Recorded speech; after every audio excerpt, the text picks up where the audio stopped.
au sommaire aujourd'hui, les sociétés militaires privées présentes aux quatre coins de la planète, elles défendent aujourd'hui les intérêts des milieux des affaires et des États tout en échappant à la réglementation internationale.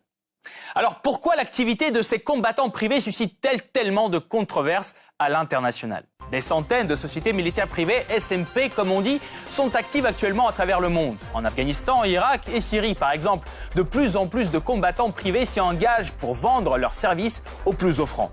Leur activité était légitime. Il n'y a toujours pas de législation internationale régissant le travail des SMP. Cependant, les premiers pas dans cette direction sont déjà faits. Un accord non contraignant, le document de Montreux ou encore un code de conduite pour les SMP ont bien été élaborés, mais pas signés par une majorité de pays. Alors que cette question reste en suspens, les scandales autour des SMP sont nombreux. Meurtre de civils en Irak en 2007, exécution d'un interprète afghan en 2005 et même une affaire d'esclavage sexuel sur mineurs en 1999. Cette impunité alarmante des SMP attire de plus en plus l'attention de la communauté internationale. Selon le centre d'analyse Vision Gain, le marché des services militaires privés va doubler dans 10 ans. Sa valeur totale passerait de 211 milliards de dollars aujourd'hui à 420 milliards en 2029. Une augmentation sans précédent due largement à la diversité des services qu'offre une SMP. Soutien aux opérations militaires, formation du personnel, protection d'infrastructures ou encore renseignement. Voici les prestations les plus demandées. Mais qui sont leurs clients? D'un côté, ce sont les États. Le recours à une SMP leur permet d'avoir un contingent militaire à l'étranger sans devoir assumer les critiques et les risques liés à une intervention officielle. De l'autre côté, ce sont les entreprises privées. Elles recourent souvent à des SMP afin de protéger leurs intérêts commerciaux dans tous les points chauds de la planète. De la Blackwater américaine au groupe Wagner russe, des centaines de SMP sont actives aujourd'hui à travers le monde. Quelles sont leurs missions? Certaines ne le cachent pas, elles travaillent pour les structures étatiques. C'est le cas notamment de Blackwater, rebaptisée aujourd'hui Academy. Étant l'une des plus grandes armées privées de la planète, elle a assisté les militaires américains dans presque toutes les zones de conflit au monde, notamment en Irak ou en Afghanistan, où se trouvent actuellement des dizaines d'autres SMP qui défendent des intérêts privés. Cependant, leur activité est-elle légale? Une question à laquelle il est difficile de répondre car il n'existe aujourd'hui pas de loi internationale fixant le statut juridique des SMP. Quel danger représente ce vide législatif? Quels avantages tirent les États des contractants privés? Le marché des services militaires privés connaît aujourd'hui un boom sans précédent. De seulement quelques SMP dans les années 90 à environ 1500 aujourd'hui, le secteur militaire privé est de plus en plus puissant sur le marché mondial. Leur nombre de personnel sur le terrain atteint et parfois dépasse même les effectifs des armées régulières, comme c'est le cas en Afghanistan. Fin 2017, Washington y déployait encore plus de 10 000 militaires nationaux. Parallèlement, 23 000 contractants privés y menaient leurs opérations. Idem pour l'Irak. Début 2008, le Pentagone y déploie près de 162 000 soldats et environ 163 500 combattants privés. Pourtant, le potentiel de ce marché serait bien plus grand. C'est du moins ce que croit savoir le récent rapport du centre d'analyse Vision Gain. Selon ce document, la valeur actuelle du marché des SMP est estimée à 211 milliards de dollars. Dans 10 ans, elle pourrait atteindre 420 milliards. Une double augmentation qui capitaliserait largement sur les poids lourds de ce marché comme les États-Unis, le Royaume-Uni, l'Allemagne, la Chine, l'Australie et l'Inde. Alors pourquoi leurs services sont-ils de plus en plus mobilisés? Eh bien parce que, en plus d'être des professionnels de la guerre, les contractants apportent leur soutien aux armées sans participer directement au combat. Formation du personnel, protection d'infrastructures ou encore renseignement, les prestations qu'offre une SMP sont très utiles quand les États ne souhaitent pas engager leur propre personnel. En revanche, les offensives directes leur sont théoriquement interdites, mais leur soutien stratégique permet de minimiser les risques d'une intervention. Que ce soit pour des entreprises commerciales ou des gouvernements, le recours à une SMP offre de nombreux avantages. Par exemple, celui de minimiser les pertes lors des conflits. En effet, les contractants morts au combat ne sont pas comptabilisés dans la liste officielle des victimes, ce qui permet d'éviter une mauvaise presse à certaines opérations militaires. Côté économique, le transport aérien, la surveillance et la mise en place des infrastructures sont à la charge d'une SMP et coûtent moins cher que l'emploi de ressources militaires publiques.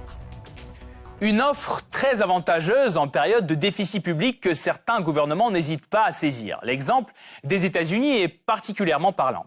Car depuis les années 2000, Washington collabore activement avec la société Blackwater, aujourd'hui connue sous le nom d'Academy. Fondée par l'ancien officier de la marine américain Eric Prince en 1996, cette SMP est classée aujourd'hui parmi les plus grandes au monde. Selon différentes estimations, elle disposait de plusieurs dizaines de milliers de combattants répartis dans une dizaine de pays fin des années 2000. À ce contingent militaire s'ajoute également un parc d'équipements de guerre inédit. Avions, hélicoptères, navires, véhicules blindés et drones. De quoi satisfaire tous les besoins. Les contrats conclus avec le gouvernement américain ont permis à Blackwater d'augmenter son chiffre d'affaires de 80 000% entre 2001 et 2006. Une période à laquelle cette société a connu sa plus grande expansion, car à l'époque, cette dernière fournissait ses services au gouvernement américain en Afghanistan et en Irak. Entraînement des soldats, assistance aux opérations militaires, protection des civils américains, les missions de ces contractants dans cette région du monde ne sont même pas toutes connues. Car parallèlement, Blackwater renforce sa coopération avec la CIA. Celle-ci recourt souvent aux infrastructures de la SMP et à ses contractants pour différentes opérations à travers le monde.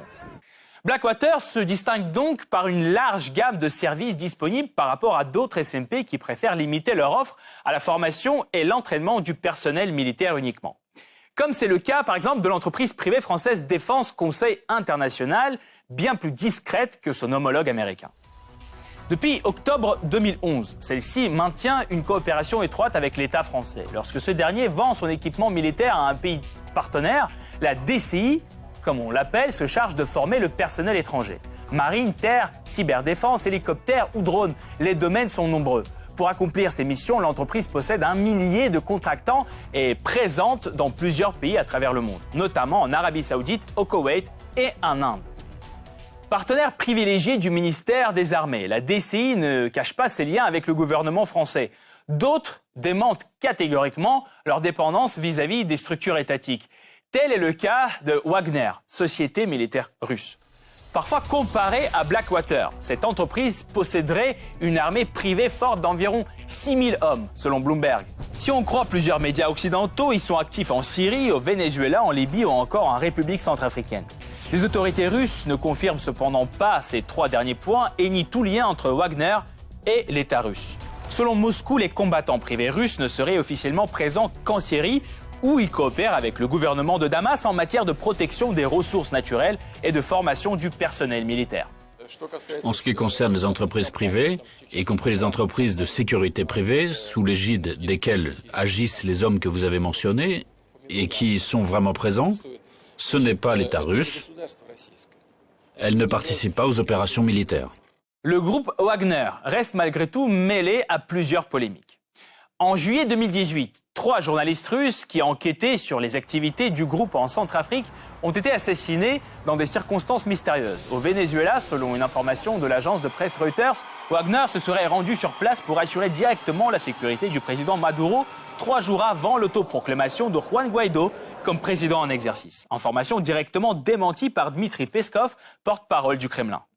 Menaces terroristes, guerre classique ou encore conflits asymétriques. Les sociétés militaires privées évoluent et leurs missions deviennent de plus en plus complexes. La fin de la guerre froide a été un des facteurs clés qui a contribué à l'expansion des SMP. Alors que la menace d'un conflit entre le bloc soviétique et les pays de l'OTAN n'est plus à l'horizon, de nombreux pays tels que la Russie, les États-Unis, l'Allemagne et la France réduisent leurs effectifs militaires. Les troupes françaises, par exemple, ont été divisées par 2. Pourtant, le nombre de conflits dans le monde ne baisse pas. Aux guerres dites classiques s'ajoutent des conflits non conventionnels où sont impliqués plusieurs acteurs non étatiques. Les SMP cependant ne sont pas seulement intervenus lors de conflits commerciaux, mais aussi lors de guerres nationalistes. C'est le cas en ex-Yougoslavie en 1994, durant la guerre de Croatie. La société américaine Military Professional Resources Incorporated a formé et équipé l'armée croate. Cela a permis à ces dernières de reconquérir l'enclave serbe de Krajina. Entre 1999 et 2005, le plan Columbia est mis en place par les gouvernements colombiens et américains. Officiellement, son but est d'empêcher l'émergence d'un narco-État. Pourtant, cette lutte anti-drogue sert de prétexte pour neutraliser les guérillas locales, les FARC. Une mission délicate qui a été la première occasion pour les États-Unis de recourir à des SMP tels que DynCorp. Cette pratique, entreprise sous l'administration de Bill Clinton, est développée à plus grande échelle sous George W. Bush. Après les attaques du 11 septembre 2001, les sociétés militaires privées ont connu un nouvel essor. La menace terroriste grandit et les SMP démontrent leur capacité à lutter contre les réseaux et les cellules de rebelles. Les contractuels privés sont très présents lors des conflits au Moyen-Orient. Il y a par exemple 170 000 mercenaires américains sur le sol irakien, fin 2009. La même année, en Afghanistan, ils représentent 57% du contingent américain officiel sur place, soit plus d'un homme sur deux. Si l'Irak et l'Afghanistan représentent des marchés propices pour les SMP, c'est aussi le cas de la Libye.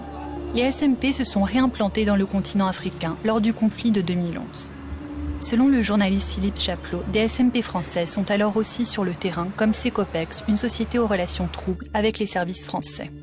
Elle prévoyait, semble-t-il, la protection des ambassades et des consulats à moindre coût. Plus récemment, ce sont les guerres en Syrie, au Yémen ou au Nigeria contre Boko Haram qui redonnent de l'élan au marché des SMP.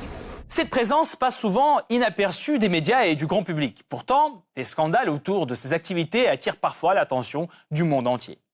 Le 16 septembre 2007, 4 employés de la société militaire privée américaine Blackwater ouvrent le feu sur une place animée de Bagdad. Lourdement armés, ils escortent alors un convoi diplomatique. Au moins 14 civils sont tués, 18 autres sont blessés. Le bilan pourrait être encore plus lourd, à en croire le gouvernement irakien. L'incident suscite la colère des Irakiens et l'indignation un peu partout dans le monde. Largement médiatisé, il n'est pas resté sans conséquences. La société Blackwater est bannie de l'Irak et les contractants impliqués sont jugés aux États-Unis et reconnus coupables d'homicide involontaire et de meurtre. Mais le cas Blackwater n'est pas un cas isolé. Ce genre de bavure reste souvent impuni. En 2004 éclate le fameux scandale de la prison d'Abu Ghraib. Des employés de la SMP CACI International figurent parmi les militaires américains impliqués dans des tortures de prisonniers irakiens. Pourtant, la société et ses employés ne sont pas punis et CACI International continue de nos jours de travailler avec le gouvernement américain. En 2005, en Afghanistan, un contractant chez USPI tue son interprète local.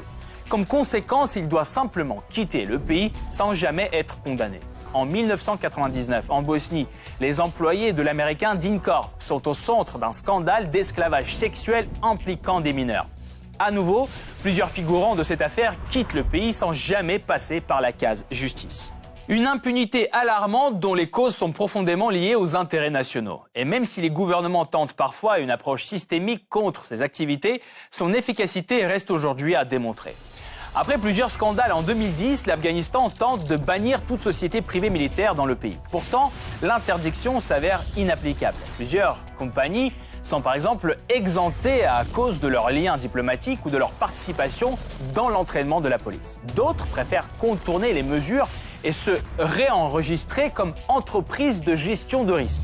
En Irak, la situation est similaire. Le propriétaire de Blackwater, pourtant interdit en Irak, fonde une nouvelle société militaire, Frontier Service Group, qui opérerait maintenant de nouveau sur le terrain.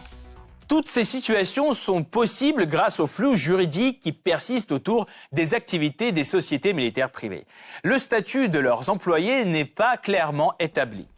Le statut de personne physique pendant le conflit est géré par les conventions de Genève de 1949 et des protocoles complémentaires. Selon ces traités, la plupart des participants au conflit tombent dans la catégorie combattant.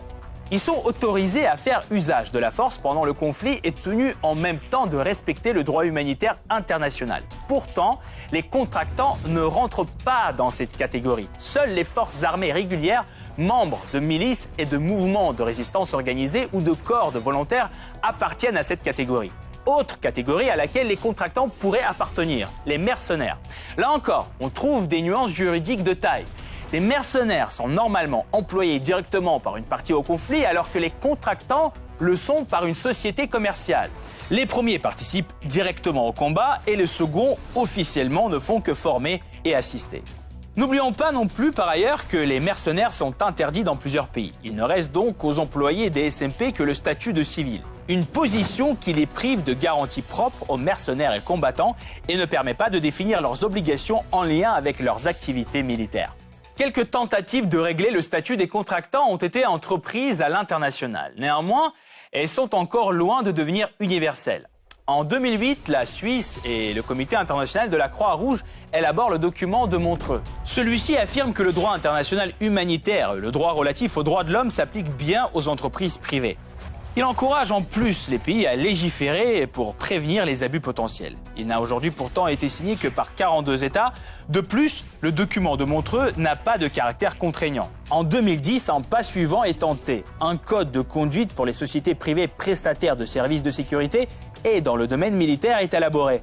Contraignant, il n'est pourtant aujourd'hui signé que par 7 pays et 88 compagnies sur plus de 1500 qui existent.